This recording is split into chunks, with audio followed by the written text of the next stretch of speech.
السلام علیکم ورحمۃ اللہ وبرکاتہ۔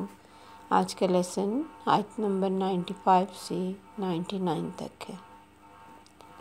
اعوذ باللہ من الشیطان الرجیم، بسم اللہ الرحمن الرحیم۔ رب اشرح لی صدری ویسر لی امری واحلل عقدۃ من لسانی یفقہوا قولی رب زدنی علما اللہم فقہنا فی الدین۔ ان اللہ فالق الحب والنوى، بے شک اللہ پھاڑنے والا ہے دانے کو اور گٹھلی کو۔ یخرج الحی من المیت، وہ نکالتا ہے زندہ کو مردہ سے۔ ومخرج المیت من الحی، اور نکالتا ہے مردہ کو زندہ سے۔ ذالکم اللہ فانا تؤفکون، یہ ہے تمہارا اللہ تو کہاں سے تم پھیرے جاتے ہو۔ فالق الاصباح، پھاڑنے والا ہے صبح کو۔ وجعل اللیل سکنا والشمس والقمر حسبانا، اس نے بنایا رات کو سکون اور سورج اور چاند کو حساب کے اندازہ۔ ذالک تقدیر العزیز العلیم، یہ اندازے ہیں اس غالب علم والے کے۔ وہو الذی جعل لکم النجوم، وہ اللہ وہ ذات ہے جس نے بنایا تمہارے لیے ستاروں کو۔ لتہتدوا بہا فی ظلمات البر والبحر، تاکہ تم ہدایت پاؤ اس سے خشکی اور سمندر کے اندھیروں میں۔ قد فصلنا الآیات لقوم یعلمون، بے شک کھول کر بیان کی ہم نے آیات اس قوم کے لیے جو علم رکھتی ہو۔ وہو الذی انشأکم من نفس واحدہ، اور وہ اللہ ہی وہ ذات ہے جس نے پیدا کیا تمہیں ایک جان سے۔ فمستقر ومستودع، پھر رہنے کی جگہ اور سپرد کیے جانے کی جگہ۔ قد فصلنا الآیات لقوم یفقہون، کھول کے بیان کی ہم نے آیات اس قوم کے لیے جو سمجھتی ہو۔ وہو الذی انزل من السماء ماء، اور وہی اللہ وہ ذات ہے جس نے اتارا آسمان سے پانی۔ فاخرجنا بہ نبات کل شیء، تو اسی نے نکالی اس کے ساتھ ہر طرح کی پیداوار۔ فاخرجنا منہ خضرا نخرج، تو نکالا ہم نے اس سے سبزہ، ہم نکالتے ہیں منہ حبا متراکبا، اس میں سے دانے ایک پر ایک چڑھا ہوا۔ ومن النخل، اور کھجور میں سے۔ من طلعہا، اس کے خوشوں میں سے۔ کنوان دانیۃ، گچھے ہیں لٹکتے ہوئے۔ وجنات من اعناب، اور باغات انگوروں کے۔ والزیتون، اور زیتون کے۔ والرمان، اور انار کے۔ مشتبہا وغیر متشابہ، ملتے جلتے اور نہیں بھی ملتے جلتے۔ انظروا الی ثمرہ اذا اثمر، دیکھو پھلوں کی طرف جب پھل لائے۔ وینعہ، اور اس کے پکنے کی طرف۔ ان فی ذالکم، بے شک اس میں تمہارے لیے۔ لآیات لقوم یؤمنون، بے شک اس میں البتہ نشانیاں ہیں اس قوم کے لیے جو ایمان رکھتی ہو۔ بے شک یہ اللہ تعالیٰ خالق، مالک اور قادر کی ایک واحد ہونے کی یہ بہت بڑی دلیل ہے کہ وہ ہر قسم کے بیج اور ہر قسم کے اناج، ان کی بے جان چیزوں کو، جیسے گٹھلی ہوتی کتنی سخت ہوتی، ان کو پھاڑتا ہے، ان کو پھر سے زندہ کرتا ہے اور ایک دانے سے کتنے دانے بناتا ہے۔ غلہ کی بیج یا پھل کی گٹھلی جب بھی زمین میں اس کو دبایا جاتا ہے اور زمین کو سیراب کیا جاتا ہے تو یہ پھٹ کر دو حصوں میں بٹ جاتی ہیں اور شاخیں نکلتی ہیں۔ اور دو طرح کی ایک شاخ تو زمین کے اندر جڑ کی صورت میں نیچے کی طرف بڑھنا شروع ہو جاتی ہے، اور دوسری شاخ کونپل بن کر زمین کو پھاڑ کر اس سے باہر آتی۔ پھر اسی سے پتے اور پھل اور پھول نکلتے ہیں، اور کچھ چیزیں دیکھیں نیچے پکتی ہیں، زمین کے اندر پکتی ہیں، کچھ باہر پکتی ہیں۔ زمین ایک، پانی ایک، دھوپ ایک، سورج ایک، طبیعت ایک، مگر زمین سے باہر نکلنے والی شاخ کے اثرات زمین کے اندر جانے والی شاخ سے بالکل مختلف ہوتے ہیں۔ تو باہر نکلنے والی شاخ کے آثار بھی کئی طرح کے ہیں، پتوں کی شکل اور ہے، پھلوں کی اور، پھولوں کی اور، ایک ہی درخت پہ کس کس طرح کے سٹائلش پتے۔ یہ سب اللہ کی قدرت اور اس کی کاریگری کی دلیل ہیں۔ وہی اس مردہ بیج کو اور مردہ گٹھلی کو اور مردہ زمین کو زندگی دیتا ہے۔ وہ مردوں کو بھی زندہ کر سکتا ہے، اس کے لیے کوئی مشکل نہیں۔ حدیث میں آتا ہے کہ سب لوگ ختم ہو جائیں گے، بس ریڑھ کی ہڈی کا کوئی ایک حصہ رہ جائے گا۔ اللہ قیامت کے نزدیک ایک ایسی بارش برسائے گا جس سے لوگ اس طرح اگیں گے جیسے پودے اگتے ہیں۔ کچھ بھی کرنا اللہ کے لیے کوئی مشکل نہیں۔ وَأَنَّا تُؤْفَكُونَ، یہ تو رب ہے، تم کہاں سے الٹے چل رہے ہو؟ تم کہاں بہکے جا رہے ہو؟ تمہیں کون بہکا رہا ہے؟ اتنی بڑی ذات جو کوئی بھی نہ کچھ بھی نہ کر سکے، تم اس کے گن گاتے ہو، اور جو سب کچھ کرتا ہے اسے بھول جاتے ہو۔ فالق الاصباح، وہ صبح کی روشنی کو نکالنے والا۔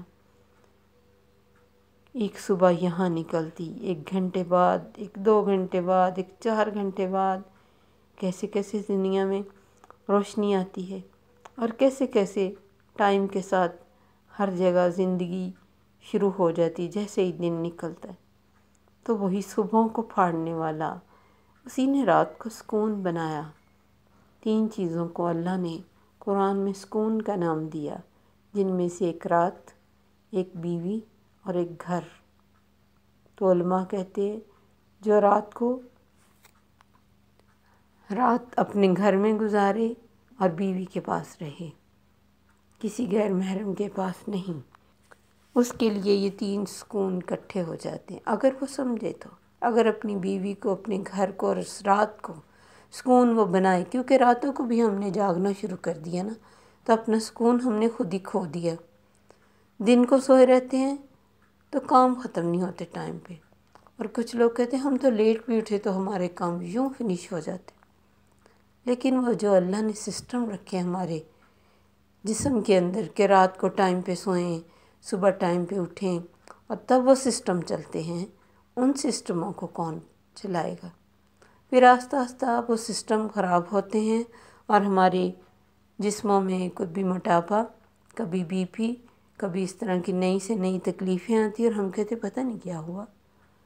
ہم نے سسٹم جو چینج کیے، نہ رات کو سکون لیا، نہ گھروں میں سکون سے بیٹھے، راتوں کو بھی ہم پھرتے رہتے ہیں، انجوائے کرتے رہتے ہیں، آدھی آدھی رات تک باہر۔ مرد ہے تو اسے پتہ نہیں کہ میں ٹائم پہ اپنے گھر جاؤں، اپنے بیوی بچوں میں بیٹھوں، اس کا دھیان رکھوں۔ گھر آتے بھی ہے تو موبائلوں پہ راتیں گزرتی۔ تو یہ سکون ہم نے خود کھویا، جسے اللہ نے سکون کہا۔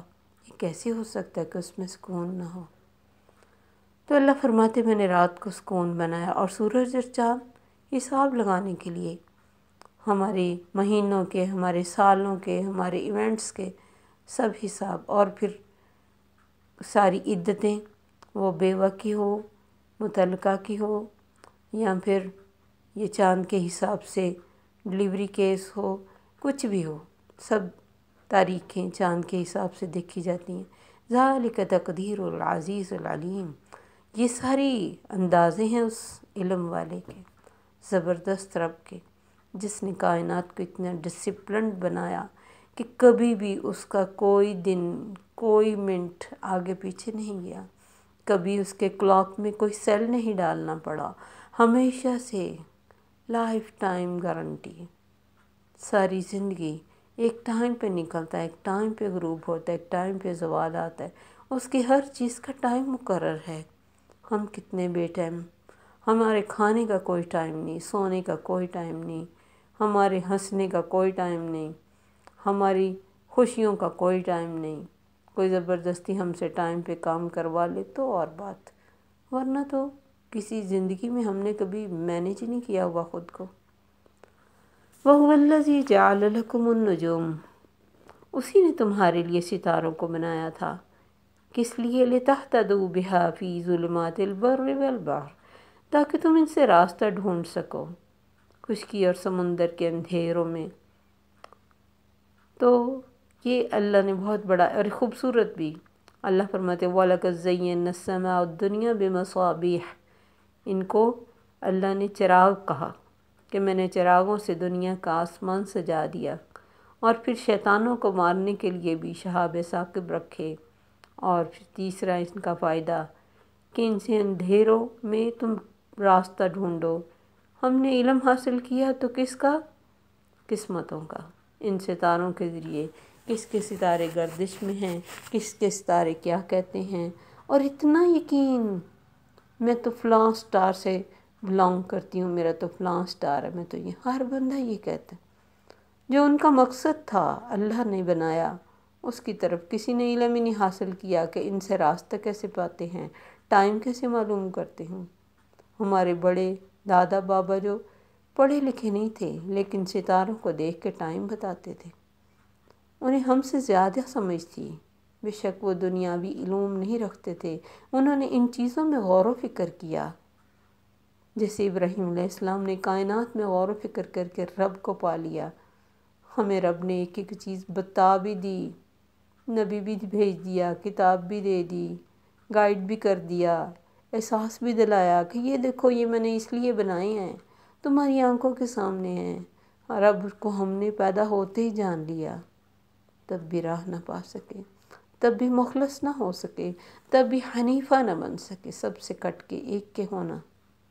قد فصلنا الآیات لقوم یعلمون، ہم نے کھول کر بیان کی ہیں آیات اس قوم کے لیے جو جانتی ہو، جو علم رکھتی ہو۔ پھل زیادہ وہ پکتا ہے جو زیادہ دھوپ میں ہوتا ہے، اور وہ انسان بھی زیادہ میچور ہوتا ہے جس پر زمانے کی مشکلیں آتی ہیں، دھوپ پڑتی ہے۔ جس پہ علم کی روشنی نہیں پڑی وہ پک نہیں سکتا۔ انسان کے اگر اعمال میں خلوص نیت ہو تو اس انسان کے اندر سے ایک خاص خوشبو آتی ہے، لوگ اس کا بھی قرب چاہتے ہیں، ان سے خیر و بھلائی ملتی ہے۔ اسی لیے اللہ نے نیک انسان کو شجرہ طیبہ کہا کہ اس کی جڑ تو زمین میں ہے، شاخیں آسمان میں، وہ دوسروں کا فائدہ سوچتا ہے، جبکہ بد اخلاق انسان کڑوے پھل کی طرح ہوتا ہے جسے کوئی کھانا نہیں چاہتا۔ جتنا انسان میں علم آتا ہے اتنی اس میں عاجزی آتی ہے۔ پکے ہوئے پھلوں کو دیکھیے کیسے جھک جاتے ہیں، کیسے کبھی بھی اکڑے ہوئے نہیں لگتے، خوبصورت، پھر ان کا دیکھنا، ان کو غور و فکر کرنا۔ تو وہ ذات ہے جس نے تمہیں ایک جان سے پیدا کیا، تمہاری دنیا میں تم نے کہاں کہاں رہنا ہے، کس کس جگہ کا پانی پینا ہے، کہاں سے کھانا کھانا ہے، کہاں کہاں تمہیں قرار ملے گا، مستقر، ٹھکانہ و مستودع، اور پھر تمہیں کس زمین میں سونپا جانا ہے، کہاں تمہاری قبر بنے گی، اس رب کو پتہ ہے۔ قد فصلنا الآیات لقوم یفقہون، ہم نے کھول کر بیان کی ہیں آیات اس قوم کے لیے جو سمجھ بوجھ رکھتی ہے۔ فقہ ہم اتنا پڑھتے ہیں لیکن یفقہون بہت کم بنتے ہیں۔ فقہ ہوتا ہے دین کی سمجھ، اللہ کو پا لینا، اس کی کائنات میں غور و فکر کرنا اور دین کی روح کو پانا، صرف ظاہری لباس نہیں بنانا، اس کے اندر اس کی روح کو پا لینا، یہ ہے فقہ۔ تو یہ ساری کائنات نشانیاں ہی تو ہیں، کس کے لیے؟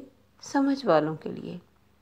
جس کو بھی دیکھو غور شروع کر دو اور اس کو تدبر اور تفکر سے سوچو تو تمہیں سمجھ آ جائے گی کہ ان کا مالک کتنا زیادہ ڈسپلن، کتنا بڑا ہے، کس طرح اس کی پوری کائنات ہماری خدمت میں لگی، لیکن حکم کس کا مان رہی؟ اس رب کا۔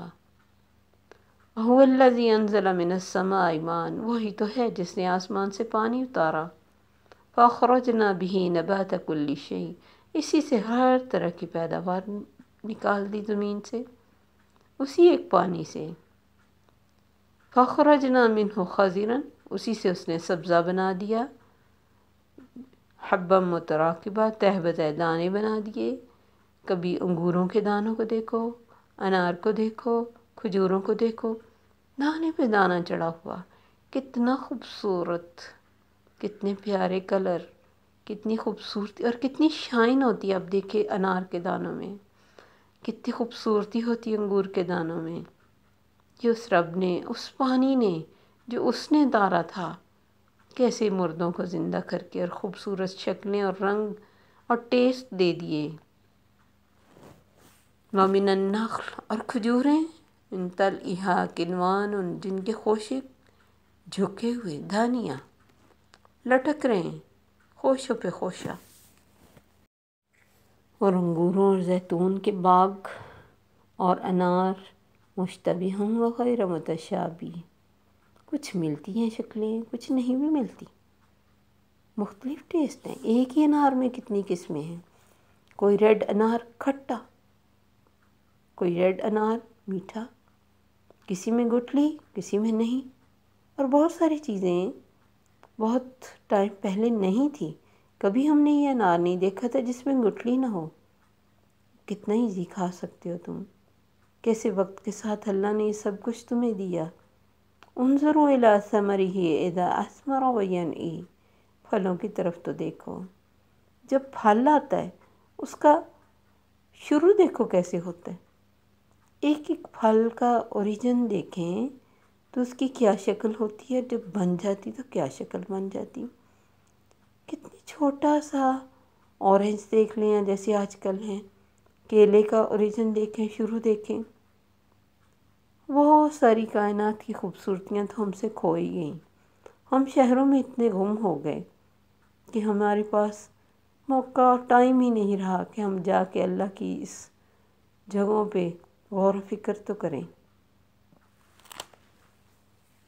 تو اللہ ہمیں غور و فکر کرنے کی دعوت دے رہے ہیں، اللہ ہمیں بتا رہے ہیں کہ جاؤ دیکھو میری چیزیں، تمہیں سمجھ آئے یہ کام تمہارا کوئی شریک کر سکتا ہے، وہ کام جو اس نے کیے۔ أَفَمَن يَخْلُقُ كَمَن لَا يَخْلُقُ، جو تخلیق کرتا ہے اور جو نہیں کرتا برابر ہو سکتا ہے؟ نہیں، کبھی بھی نہیں۔ إِنَّ فِي ذَلِكُمْ لَآيَاتٍ لِقَوْمٍ يُؤْمِنُونَ، بے شک اس میں بڑی نشانیاں، ضرور ہیں نشانیاں، کس کے لیے؟ جو ایمان رکھتے ہیں، جو یقین رکھتے ہیں اپنے رب کی ہر بات پہ، اس کی کائنات پہ، اور شکر بھی نہیں ہم کرتے کہ یا اللہ تو نے اتنا کچھ جس کا احساس دلا، اس کو سب ہم کھاتے ہیں، پیتے ہیں، انجوائے کرتے ہیں، اتنا شکر نہیں کر پاتے جتنا ہم استعمال کرتے ہیں۔ ہم تو تھوڑی سی نمازیں اور روزے کر کے سمجھتے ہیں ہم نے بہت بڑا کام کیا، بھر دیا ہم نے اللہ کا دامن، اس کا میزان، اور جو 24 گھنٹے ہم اس کا یوز کرتے ہیں اس کو کبھی ہم نے غور ہی نہیں کیا۔ کیا ہے ہماری عبادتیں اس کے مقابلے میں؟ کچھ بھی نہیں۔ صرف اللہ کی رحمت ہے جو ایک دانے کو، جو ایک روپے کو، جو ایک کھجور کو بھی قدر کی نگاہ سے دیکھتا ہے، جس نے دل سے دی ہو، وہ بہت رحیم و کریم ہے۔ اللہ سے دعا ہے کہ ہمیں اپنی کائنات میں غور و فکر کی سمجھ عطا فرمائے، توفیق عطا فرمائے، اور اپنے آگے جھکنے کی توفیق عطا فرمائے۔ السلام علیکم ورحمۃ اللہ وبرکاتہ۔